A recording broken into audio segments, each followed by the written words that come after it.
नमस्कार विद्यार्थियों, मैं दुर्गेश शर्मा 11th फिजिक्स की ऑनलाइन क्लास में आपका स्वागत करता हूं। हमने जो चैप्टर किया था और जो चैप्टर कर रहे थे वो था unit dimension and measurement. Important chapter कर रहे थे, बेस कर रहे थे किसी चीज़ को समझने के लिए। अब बात आती है, हमने जो किया था वो था यूनिट कन्वर्जन। मतलब एक मात्रक प्रणाली को दूसरी मात्रक प्रणाली में अगर बदलना चाहें तो उसका क्या प्रोसीजर है, उसके न्यूमेरिकल ही हमारे सिलेबस में और न्यूमेरिकल ही आते हैं। ठीक है, तो कुछ डाउट्स मेरे पास आई हैं, मयंक शर्मा हैं जिनके डाउट्स आई हैं कि सर MLT क्या है, और एक न्यूमेरिकल जो किया है वो भी गलत हो गया है कि मैंने क्वेश्चंस दिया था कि 1 जूल में कितने अर्घ होते हैं, 10 की पावर 8 अर्घ निकाला है। तो देखते हैं, आज इसको हम सॉल्व करेंगे। अब बात आती है कि हम जब यूनिट कन्वर्जन करना चाहते हैं, क्योंकि इससे पहले हम कर चुके हैं सत्यता की जांच करना किसी भी भौतिक सूत्र के सत्यता की जांच करना बहुत इजी है। LHS लेफ्ट हैंड साइड की विमा रखो, राइट हैंड साइड की विमा रख लो, उसमें दोनों की विमाएं अगर समान है तो फॉर्मूला ठीक है, नहीं तो गलत है, यही है।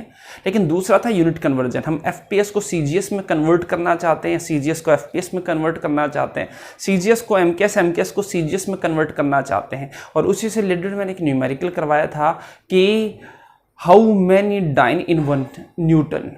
तो एक न्यूटन में कितने डाइन होते हैं। पहली बात हमें पता होना चाहिए, न्यूटन जो है वो MKS का संशोधित प्रवर्धित रूप है, SI यूनिट, मतलब MKS यूनिट ही है, मीटर किलोग्राम सेकेंड। तो जो न्यूटन है, न्यूटन के अंदर मीटर है, दूरी अगर कहीं इसके अंदर है तो मीटर में होगी, अगर इसके अंदर द्रव्यमान है तो किलोग्राम में होगा, और अगर इसमें कहीं समय है तो सेकंड में होगा। CGS जो कि डाइन है उसका मात्रक, डाइन में जो कि एक CGS मात्रक है, सेंटीमीटर ग्राम सेकंड मात्रक है, इसमें अगर कहीं दूरी होगी तो सेंटीमीटर में होगी, द्रव्यमान होगा तो ग्राम में होगा, और अगर समय होगा तो सेकंड में होगा। अब बात आती है, मैंने लिखा था 1 न्यूटन हाउ मैनी डाइन। तो डाइन जो है वो CGS मात्रक है। तो मतलब जब हम कन्वर्ट करेंगे, हमें जिस चीज की आवश्यकता होगी, हमें CGS में अंकित मान की आवश्यकता थी, मतलब हम MKS और CGS दोनों को लिखने के बाद सभी को सेंटीमीटर ग्राम सेकंड में चेंज करेंगे और फिर देखेंगे 1 न्यूटन कितने डाइन के बराबर है। अब बात आती है जिसमें M होता है, ध्यान देना, M मीटर नहीं है, यहां पर M मास है, द्रव्यमान है। जहां M होगा वहां पर मास लिखा जाता है, मास मतलब द्रव्यमान की क्वांटिटी होती है वहां पर। जहां पर L होता है वो होता है लेंथ, वहां पर दूरी की क्वांटिटी होती है, जो T होता है वो समय की क्वांटिटी होती है। तो आज एक मैं दूसरा न्यूमेरिकल करता हूं और उसमें ये था MKS मात्रक में जो था 1 जूल, हमें पता है किसका मात्रक है, ऊर्जा का। जूल ऊर्जा का मात्रक है ना, उसको हमें CGS, ठीक है ना, और CGS का जो मात्रक है वो होता है अर्घ, कितने अर्घ के बराबर है। सीधी सी बात है, मैंने तुम्हें एक चीज बताई थी कि Q equals to N1 U1 equals to N2 U2। दोनों का गुणन तो बराबर होता है, लेकिन क्या होता है, N1 का मान बड़ा हो जाता है तो U1 का मान उतना ही छोटा हो जाता है, और N2 का मान जितना छोटा होगा U2 का मान उतना ही बड़ा हो जाता है। ठीक है ना, तो मतलब दोनों का गुणनफल बराबर रहता है। यहां पर अगर N1 का मान बढ़ गया तो U1 का मान छोटा हो जाएगा, और जब बराबर करने के लिए N2 का मान छोटा और U2 का मान बड़ा हो जाएगा। हो सकता है ये ग्राम में हो या किलोग्राम में हो जाएगा, तो ये चीज है, बाकी क्वांटिटी सेम रहेगी।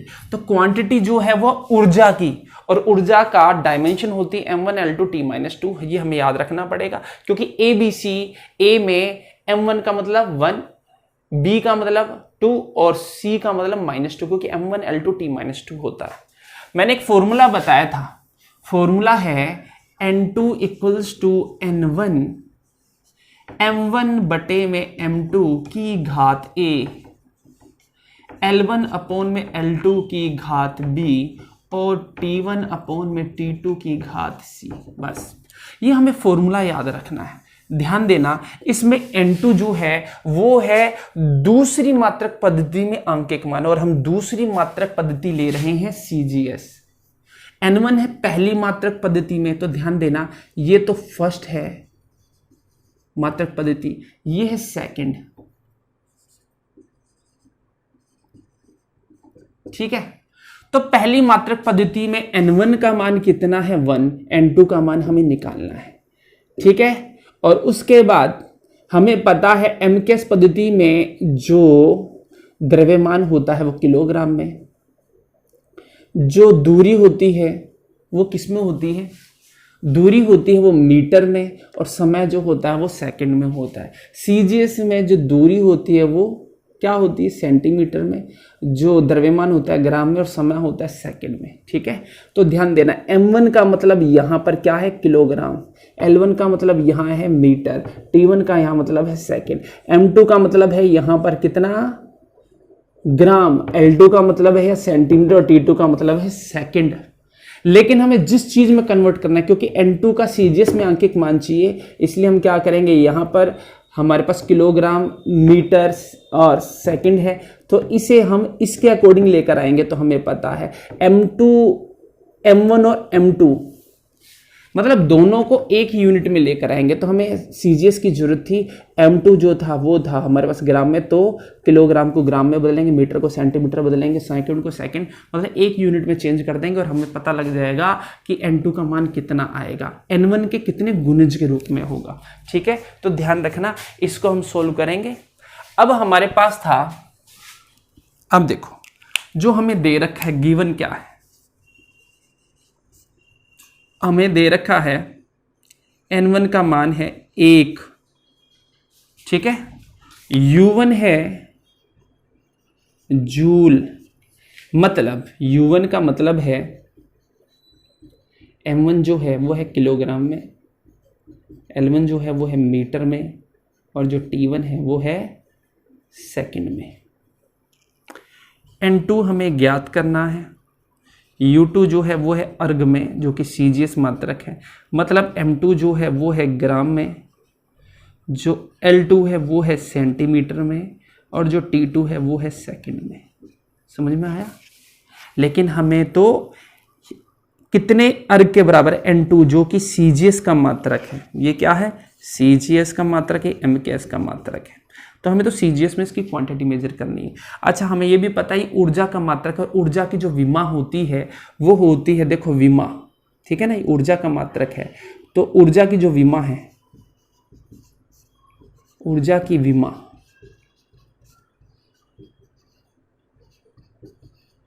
M1L2T-2, M1L2T-2, इसका मतलब A का मान जो है वो है 1, B का मान है वो है 2, और C का मान है वो क्या है -2, ठीक है। तो इस फॉर्मूले में फिट करना है हमें, ठीक है।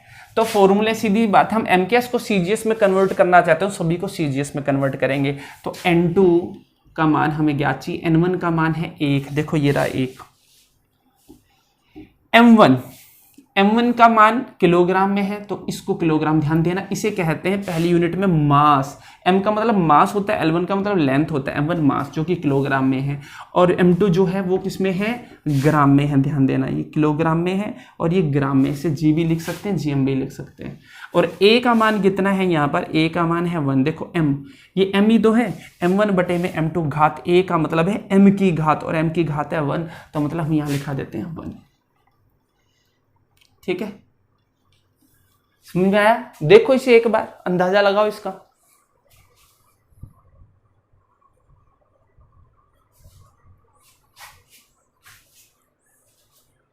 ठीक है। हो सकता है थोड़ा ना दिख रहा हूं, थोड़ा नीचे लिख देता हूं,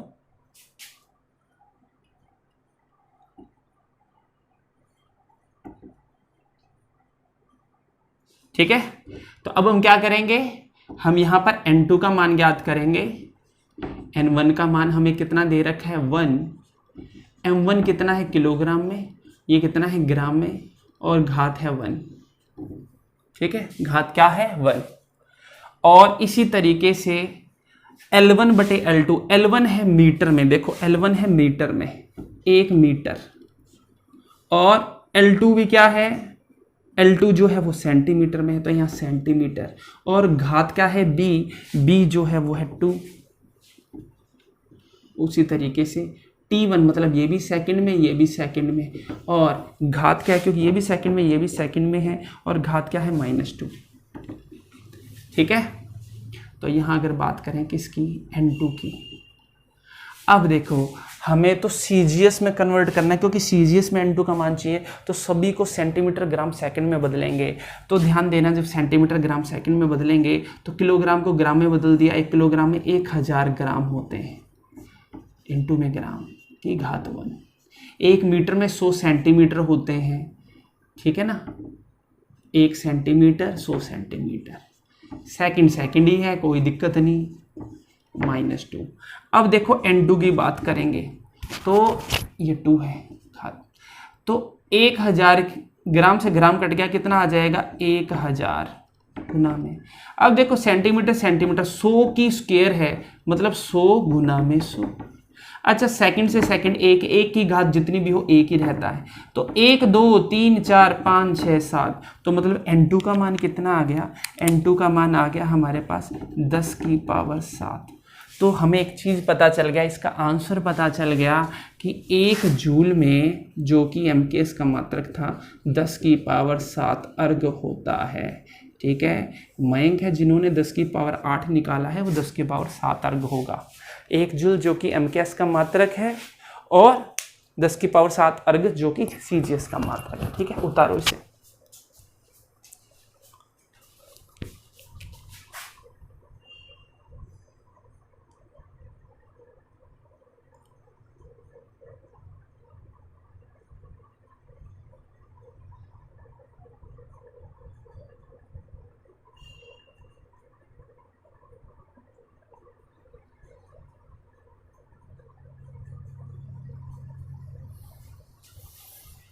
ठीक है, अब देखो इसका रिवर्स प्रोसेस करते हैं। उतार लिया होगा, पोज करके उतार लेना।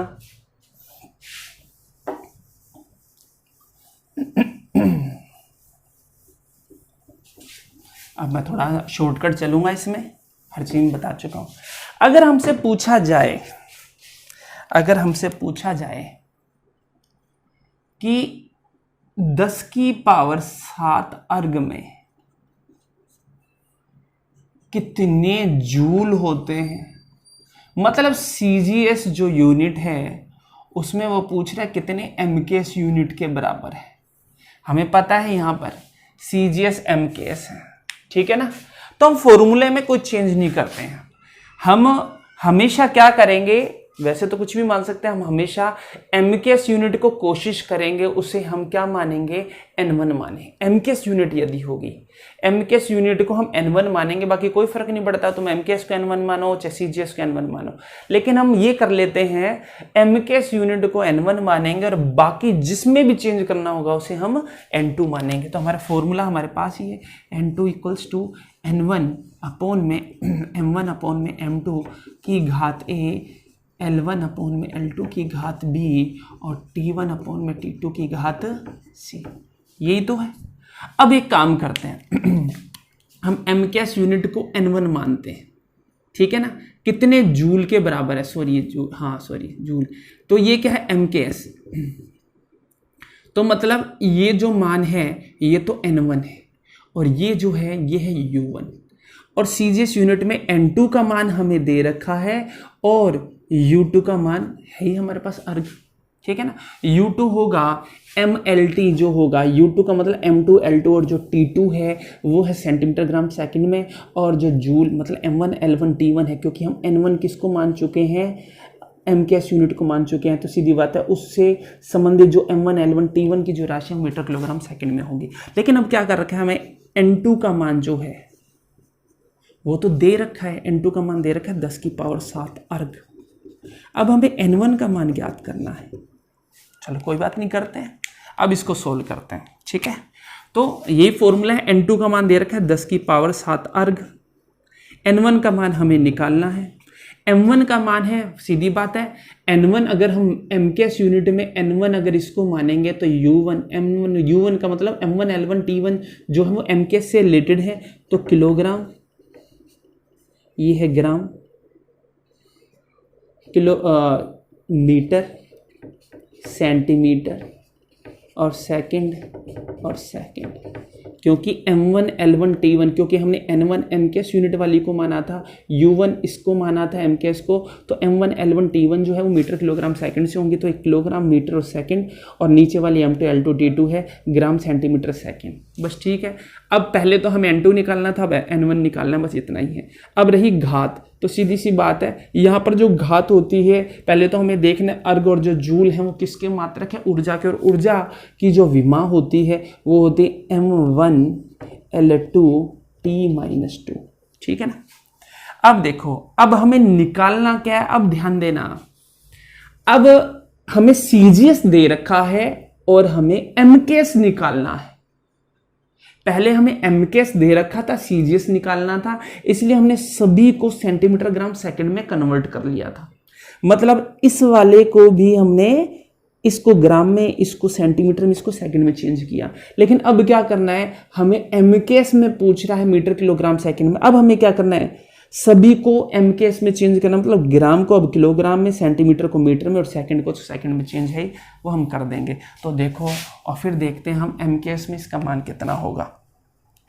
तो 10 की पावर 7 अर्ग इक्वल्स टू n1 का मान हमें निकालना है, 1 किलोग्राम है। अब इसके बाद बात आती है ग्राम को हम किलोग्राम में बदलेंगे, क्योंकि हमें mks में देखना है mks में इसका मान कितना होता है। ग्राम को किलोग्राम में बदलेंगे तो 1 ग्राम में कितने किलोग्राम होते हैं, ध्यान देना। 1 किलोग्राम में अगर 1000 ग्राम होते हैं तो 1 ग्राम में 1/1000 किलोग्राम होंगे, मतलब 10 की पावर -3 किलोग्राम की घात 1। ठीक है। उसी तरीके से 1 मीटर में 100 सेंटीमीटर होते हैं, तो 1 सेंटीमीटर में कितने मीटर होंगे, क्योंकि अब हमें mks में बदलना है, तो 10 की पावर -2 मीटर, क्योंकि 1 सेंटीमीटर में 1/100 मीटर होते हैं। सेकंड में कोई फर्क नहीं पड़ता, इसकी घात 2, और सेकंड में कोई फर्क नहीं पड़ता, क्योंकि सेकंड दोनों में ही मात्रक होता है। तो 10 की पावर 7 इक्वल्स टू n1। अच्छा, किलोग्राम से किलोग्राम गया, मीटर से मीटर। देखते हैं कि डिजिट में वैल्यू कितनी आती है। 10 की पावर -3 को ऊपर लेकर गया हूँ तो कितना बच जाएगा, 10 की पावर +3।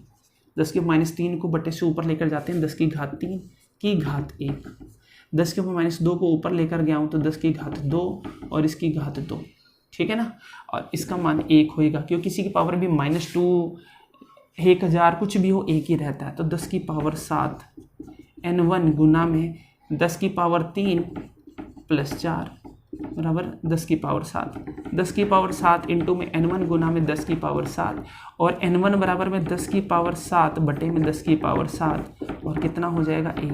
मतलब n1 का मान 1 आ गया। इसका मतलब ये है 10 की पावर जो 7 है, 10 की पावर 7 जो जूल है, सॉरी अर्ग है सीजीएस में, वो 1 जूल के बराबर होता है। 1 जूल के बराबर होता है। तो इस तरीके से हम सीजीएस को mks और mks को सीजीएस में कन्वर्ट कर सकते हैं। करो इसे।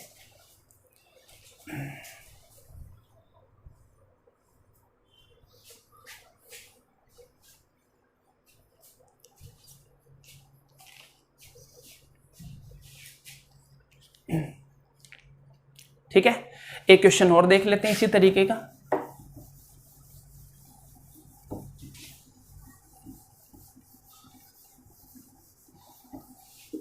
इजी सा।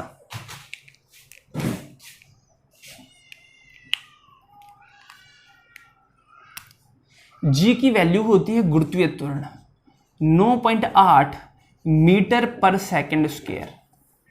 ये तो होती है mks में। इसको सीजीएस में कन्वर्ट करना है। जी की वैल्यू जो mks में है, ठीक है ना, ये क्या है mks में, इसको सीजीएस में कन्वर्ट करना है। कितने, सीजीएस के बराबर है। जी की वैल्यू 9.8 मीटर पर सेकंड स्क्वायर, वो कितने, सीजीएस के बराबर है। ध्यान देना, सीजीएस में कन्वर्ट करना है तो वही फॉर्मूला है हमारे पास। कितना है, n2 equals to n1 upon में m1 बटे में m2 की घात a, l1 बटे में l2 की घात b, और t1 बटे में t2 की घात c। यही तो है, यही है ना। तो अब देखो, अब हमें n1 का मान तो दे रखा है, mks वाले को हम n1 लेते हैं। n1 का मान दे रखा है 9.8, ठीक है ना।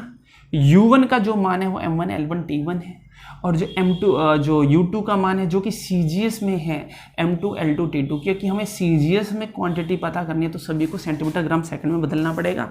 तो इसलिए N2 इक्वल्स टू 9.8, M1 का मतलब है किलोग्राम ग्राम। अच्छा अभी घात देख लेते हैं। L1 का मान है 1 मीटर 1 सेंटीमीटर, घात देख लेंगे अभी। T1 सेकंड और सेकंड, कोई फर्क नहीं पड़ता। अब आती है गुरुत्वीय त्वरण की विमा क्या होती है। गुरुत्वीय त्वरण की जो विमा होती है, जो त्वरण की विमा होती है, वेग में परिवर्तन बटे में समय, और ध्यान देना उसकी जो विमा होती है त्वरण की विमा, त्वरण की जो विमा होती है वो होती है m0 L1 T-2। तो मतलब ये घात 0 a, ये घात 1, L वाली घात जो है वो 1 और ये -2। तो N2 का जो मान होगा वो कितना होता है 9.8। अब देखो किलोग्राम को ग्राम में बदलना पड़ेगा और CGS में हम देख रहे हैं तो 1000 ग्राम 10 की पावर 3 कर लेता हूँ। 1 किलोग्राम 1000 मतलब 10 की पावर 3 ग्राम जी की घात 0। 1 मीटर में 100 सेंटीमीटर होते हैं, ये भी सेंटीमीटर हो गया की घात 1, और ये कट गए आपस में की घात -2। इधर देख लेता हूँ मैं। तो N2 का मान जो आ गया, CGS में देखना चाहते हैं कितनी वैल्यू आएगी। तो देखो किसी की भी घात 0 होती है वो 1 होता है, तो इसका कोई औचित्य नहीं रह गया है इस वाले का, उसकी घात 0 है तो मतलब ये तो हो गया 1। फिर 100 सेंटीमीटर सेंटीमीटर गया, 100 की घात 1 मतलब 100 हो गया ओनली, N2 में 1, तो N2 का मान हो गया 9.8 गुना में 100, मतलब N2 का मान हो गया 980। अब ध्यान देना हमने पूछा था 9.8 मीटर पर सेकंड स्क्वायर, मीटर पर सेकंड स्क्वायर, ये तो MKS था, ठीक है, ये N1 था, ये U1 था। इसको कन्वर्ट करना था कितने CGS के बराबर होता है, तो 980 मीटर की जगह सेंटीमीटर और सेकंड की जगह सेकंड, 980 सेंटीमीटर पर सेकंड स्क्वायर होता है CGS में इसका मान, क्योंकि अभी हमने निकाला N2 का मान 980, 9.8 980 N2 का मान निकला। ठीक है, इस तरीके से तुम्हें सोल्व करने हैं। मैं कुछ क्वेश्चंस तुम्हें डाउट में दूंगा, तुम्हें कल सोल्व करने हैं, फिर डाउट पूछने हैं। ठीक है, तो आज के लिए इतने, बाकी करेंगे बाद में।